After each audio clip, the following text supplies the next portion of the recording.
Okay, hello. This is training for Earthwaking University. I'm Kirk McDow. This is training in the breakthrough exercise. We might call it paradigm therapy by the time you get this, but right now it's the breakthrough exercise. John's done a training video that's about an hour. Mel's done a training video that's about 20 minutes. You should watch those first before you watch this. This is meant to be an auxiliary to those two trainings.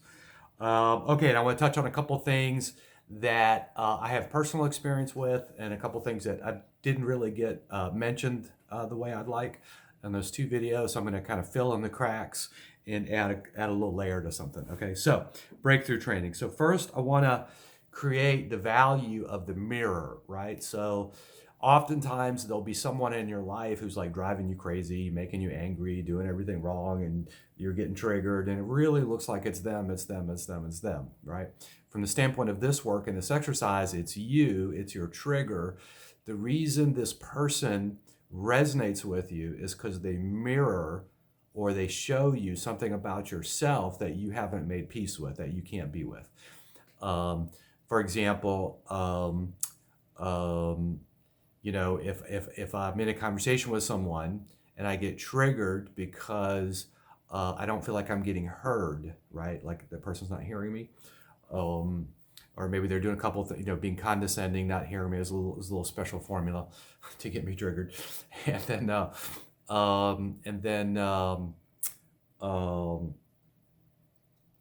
but the thing is, right, if there wasn't something about that person that I felt was the same as me, then I wouldn't get triggered. For example, if I came up to you and said, hey, I noticed you were born on Saturn and you're green, right?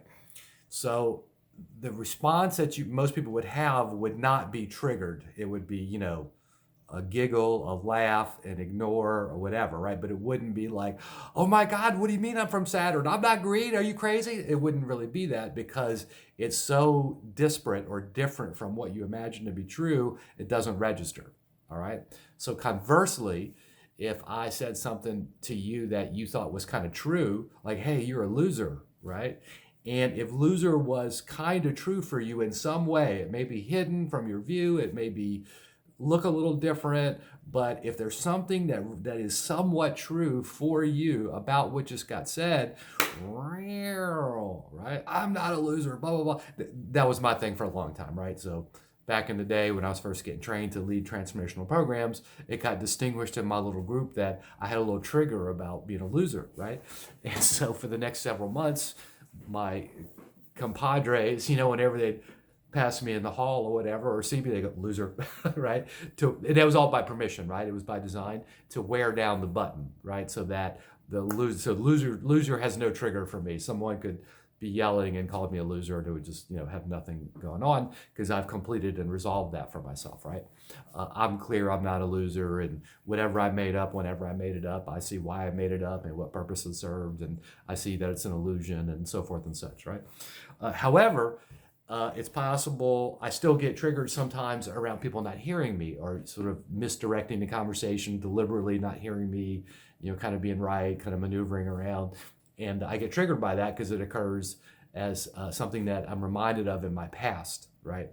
Now, the point of all that is it's never about them, it's always about you. It appears from without but comes from within, right? So someone out there, anybody, like someone who's not me, does something, right, and I get triggered, what there is for me to do, if I look from the breakthrough exercise, is to start chasing down why that triggers me. And the point of this is you can actually do the breakthrough work yourself, right? So this is, I don't recommend it necessarily, and I don't recommend it for somebody if you're new to coaching or transformational work or these kind of breakthrough exercises. I don't recommend it, right? You should work with a professional until you're clear, like how it all works, right? However, like for myself, I had an occasion a couple weeks ago. I couldn't get someone to do the breakthrough work with me for another couple of days, and so I did it myself. And I actually got all the way through it, had an amazing breakthrough, whole different life, whole different future. And then when I was able to connect with those people a couple of days later, we did it again and deepened and got even awesomer, right? But the point is I got myself out of hell. I got myself into heaven, which is to say, I got myself out of the illusion of what I said about myself, right? The trigger, and I'll get into that in just a second. But I got to the illusion, I got to the anger, the fear, and the lie I told myself, and I got to the truth, and then I told myself the truth, and I really got it, right? I really got it. I brought somebody in that would tell me the truth no matter what, and I really got it, and I created a checkmate phrase, and I was really moved, and then I immediately shared my breakthrough with people, and the next day, and I talked to the person who was my, mirror/trigger. We had an amazing conversation. So I actually did the work myself, and then dove in and shared it, and, kept doing the work, and I stuck with it for a couple of days until I could do it with another coach. And I had already done some of the heavy lifting, already began to experience joy and breakthroughs and peace and all that, right? So there may be occasions when it's just appropriate to do the work yourself, and there may be occasions when all you got is yourself for now, and then you can do work with someone else later, right? So I want to talk about how to do that, right? Because I think it's really valuable. So here's how I did that, right? So I was upset, and I was angry, and I was frustrated, and had a real specific experience with a real specific person, right? And then I took a blank piece of paper and I wrote down like anger or trigger or something like that. And I started really, really looking at all the things I was angry or triggered about the situation, what was my conclusion? What did I say to myself? Oh my gosh, that person's doing this and doing that, and that's wrong, and blah, blah, blah. I just really get it all down. Don't edit it. Don't make it look good. Don't transform it. Just write it down. Just get it so you can look at it, right? And then next sheet of paper, I wrote down fears. And what are the fears underneath the anger? So let's say fear happens first and anger is a response. Let's just say that for a minute, right? So I was really interested in what were the fears underneath the anger, really important, right? Because I'm trying to see something that I hadn't seen. I'm trying to uncover something that I'm not present to. I'm trying to get a breakthrough, like a future that I'm not currently present to in my life, right? So I'm out to find that which I do not see, right? Okay. That's actually important, right?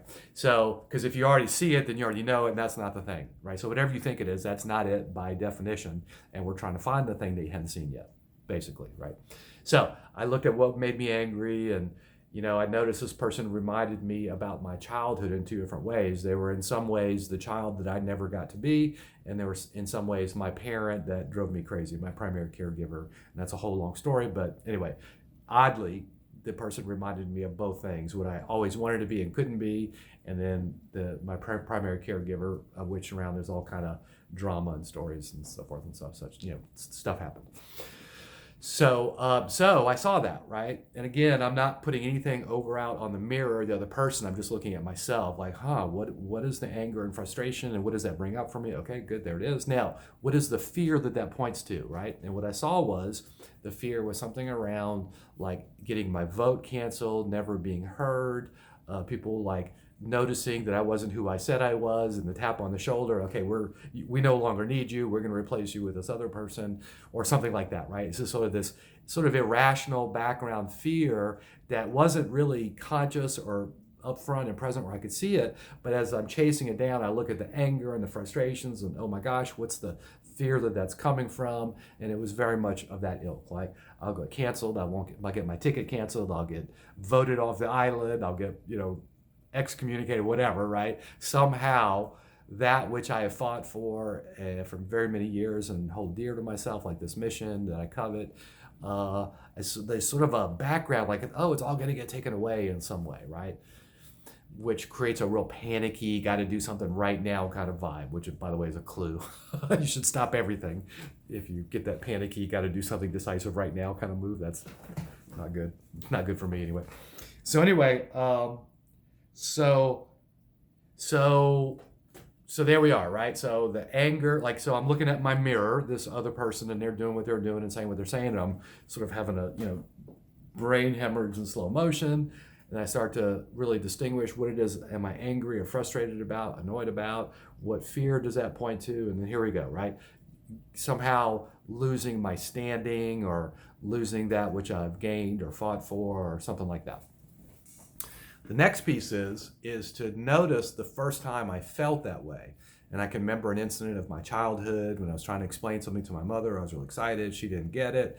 And we tried a couple of times. And then like this really intense emotional experience. And I'm a little kid, but I had this really intense emotional experience that it's always going to be this way. I'm never going to be heard. I'm alone. And it was just really intense. And it was like a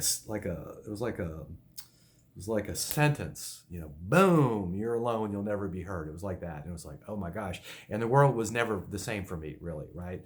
I, in some ways, was kind of like the end of my childhood, like, we, self-expression and let me tell you what's going on. And then something happened and like, boom, cold and dark and scary. It was kind of like that. And so, so just to rewind it, reverse engineer it, right? So having a conversation, this person's just doing what they're doing. Now they may be off or whatever, right? But that's not the point. People get to be off or they get to be just perfect, whatever. We're just doing the work on ourselves, right? So it's really nothing about them. There may be something to deal with out in the world at some point, but we're not there yet, right? So person's doing what they're doing. They're perfect, right? I'm having a reaction. I notice what the reaction is, where the anger's coming from, what the fear is that points to. And then I can remember like a moment in my childhood that's just like where it all changed, that's really highly related to all this. So there I am, I'm a little child, and boom, then, what's the thing I say to myself? Oh, the world is scary, it's dark, I'm going to be alone forever, kind of thing, right? So right before I say that, who would I call in that would always tell me the truth, right? In this case, I chose God, which is a weird choice for me, but there you go. And, God told me the truth, right before I made that decision and then began that life. Because when I made that decision, dark and scary, and, no one's ever going to get me, no one's ever going to hear me, I started to live out that life and play out that scenario, conjure up that truth, right? I then started down that journey, and that's important, right? Because once you make that decision, you will keep manifesting that reality throughout your entire life, which is exactly what I've done, right? So, so there I am. I'm about to make the decision. This child who's like really upset and feels really alone and scared and trying to communicate and panicky and like this is my one person, my caregiver, and she can't understand me, and she got annoyed with me, and that like broke my heart, and it was just like all that going on, saying and so boom, the sentence, oh, it's always going to be this way. I'll never get heard. It's kind of like a sentence. And so there I am, and I start playing out. But right before I make that decision, I ask myself the question: who could I bring in to talk to me, to talk to that little boy, and tell him the truth no matter what? I think I chose God, and then my older self, right? Something like that. And then I just imagine what God would tell that little boy. You're perfect, you're beautiful, you're amazing.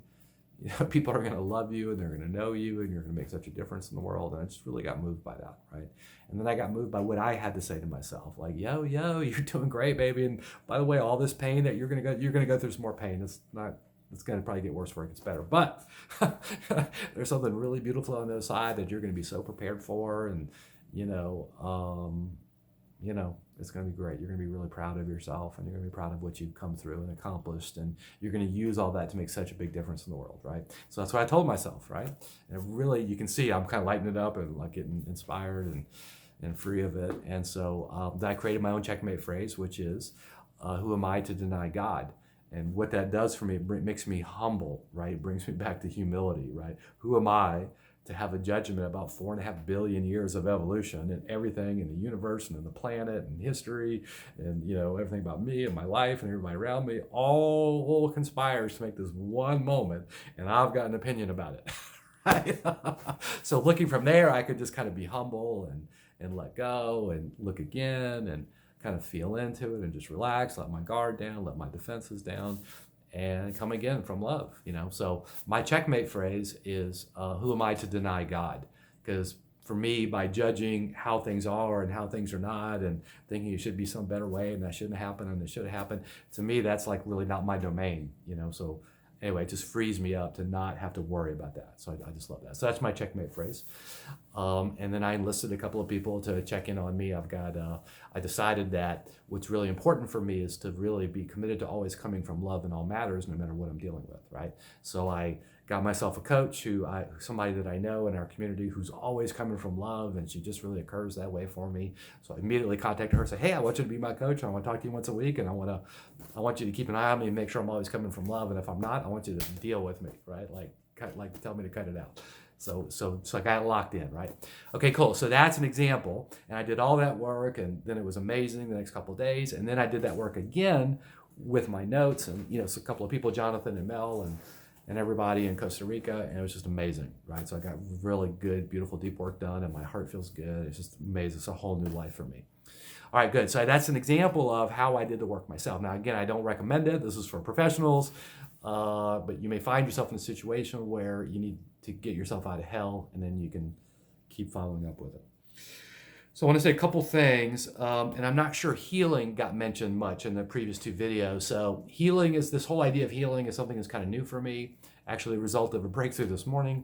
And so I'm really noticing that how we do these exercises really kind of rewinds history and gives people a chance to heal themselves, right? So that part of the conversation is still kind of new for me, but I want to keep touching on it, and I want to expand it for myself and for you.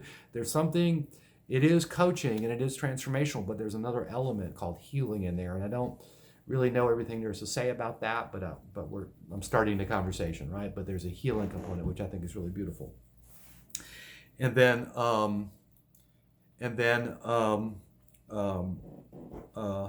some coaching when you're the coach working with someone, doing a breakthrough exercise, is a couple things.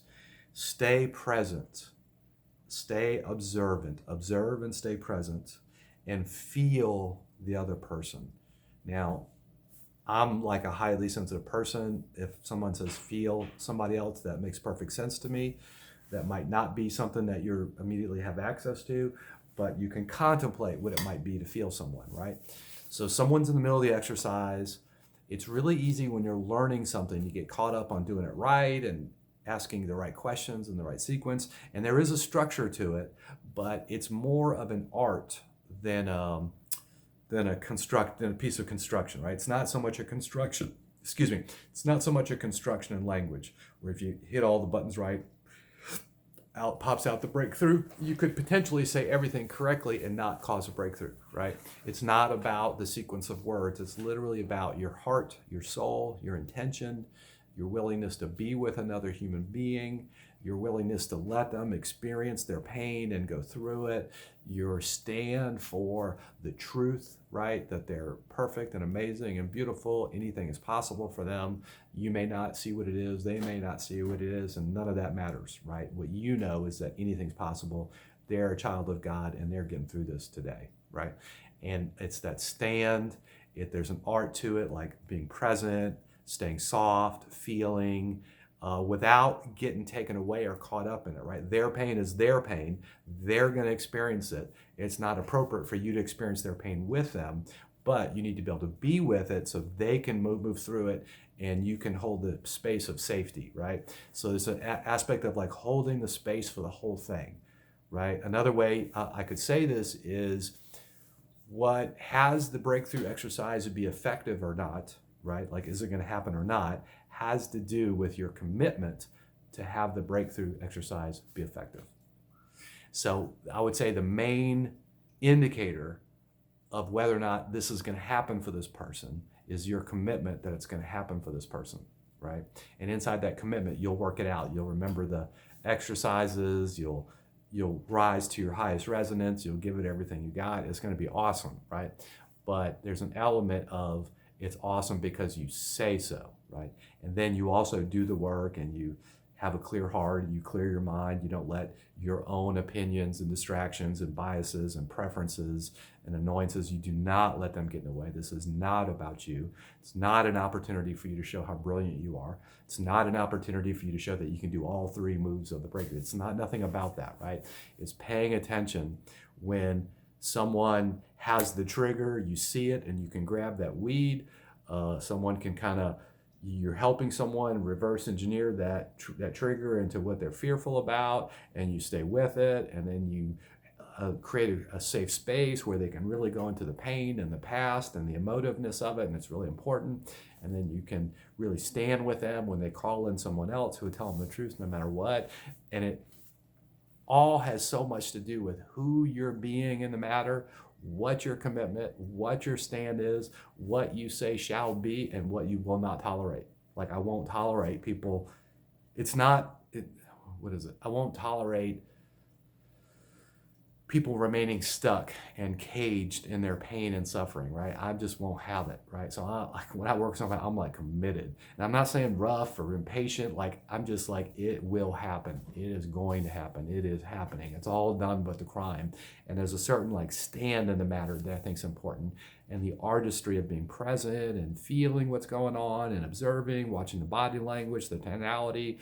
When somebody think something that's big for them, their body will react, they'll breathe in air, they'll flinch. If you're being present with them, you'll notice all of that, and it's highly informative, right?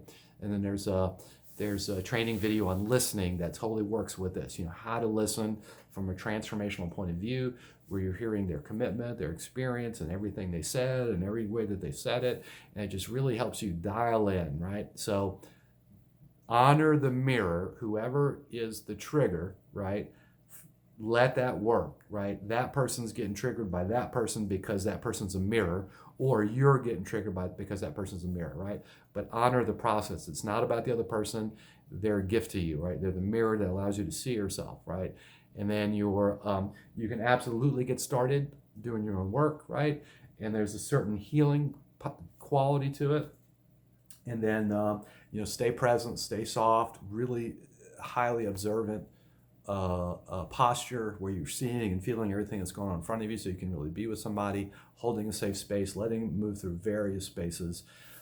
Just another quick tip, it's really easy. A lot of us in this business are kind of sensitive by nature. We can feel stuff that other people can't feel. And we have a tendency to want to rescue people from their pain, right? But a really important tip here is when people are doing the exercise and they're in their pain, they're in their past, they're in the experience, they're telling the story, they're going to experience pain and discomfort. And it's really important that you let them go through that, right? If a caterpillar is trying to bust out of a cocoon to become a butterfly, and you assist them by breaking the cocoon, the butterfly will literally come out crippled, right? They need the adversity of breaking through the cocoon for them to be strong enough to deal with life, right? So the person doing the breakthrough needs to go through the pain and go through the emotion and go through the tears and go through the discomfort as part of that 18-inch journey from your head to your heart through your emotions, right? You got to let them go through their emotions, and that's a sacred space. Don't hand them tissues, and don't distract them, and don't put them on the back, and don't let other people try to make them feel better, right? Let them go through it. It's a sacred personal experience, and you're right there when they come out on the other side and they look up. You're right there, all full of love and being attentive and patient and caring and doing the work, right? Get them, jailbreak them, get them out of that suffering, right? That's the key. All right, great. So this is meant to be sort of the third and supplemental of the 3 trainings, and I'm going to put all this together in a package and get it out to you. All right, guys, hope this has been really valuable. Look forward to hearing your comments. Okay, take care.